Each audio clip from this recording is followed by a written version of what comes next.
కొండ కింది ఒక గ్రామంలో అడిమయ్య అనే రైతు ఉండేవాడు. అతనికి 2 ఎకరాల పొలం ఉండేది.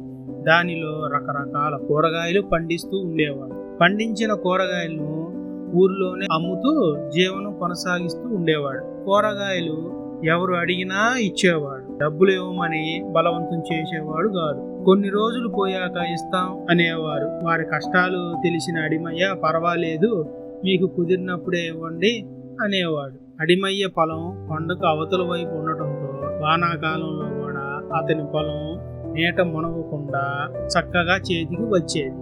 ఊళ్ళోని మిగతా వారి పొలాలేమో కొండ కింద ఉండటంతో వానాకాలంలో పొలాలన్నీ నీట మునిగేవి. దాంతో వాళ్ళు నష్టపోయి డబ్బులకి కటకటలాడుతూ ఉండేవారు.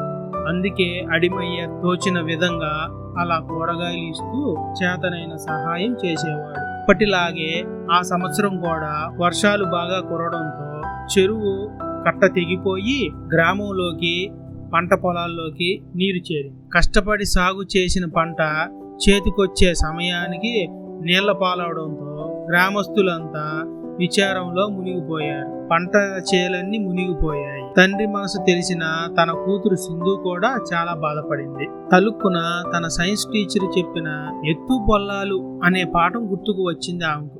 వెంటనే తండ్రి దగ్గరకు వెళ్లి, నాన్న, నీరు పల్లం వైపు పయనిస్తుంది కదా, మన ఊరేమో కొండ కింద ఉన్నది. కొండ మీది నీరంతా కిందున్న ఊళ్ళో పొలాల్లోకి చేరుతుంది. ఇదే కదా మన ఊరి సమస్య. ఆ వరదను అడ్డుకోవాలంటే ఎవరి పంట చేలల్లో వారు ఆనకట్టలు వేసి నీరు నిల్వ ఉండే విధంగా చిన్న చిన్న గుంటలు తీస్తే సరి. దానివల్ల భూమిలో నీటి నిల్వ సామర్థ్యం కూడా పెరుగుతుంది. పంట చేలకు ఎలాంటి నష్టం జరగదని మా టీచరు చెప్పారు నాన్న. మన ఊళ్ళో అలా చేస్తే మంచి ఫలితం ఉంటుంది అని చెప్పింది సింధు. తన కూతురి తెలివికి ముచ్చటపడ్డాడు అడిమయ్య. మరుసటి రోజు సింధును తీసుకొని సర్పంచ్ ఇంటికి తీసుకొని వెళ్ళాడు అడిమయ్య.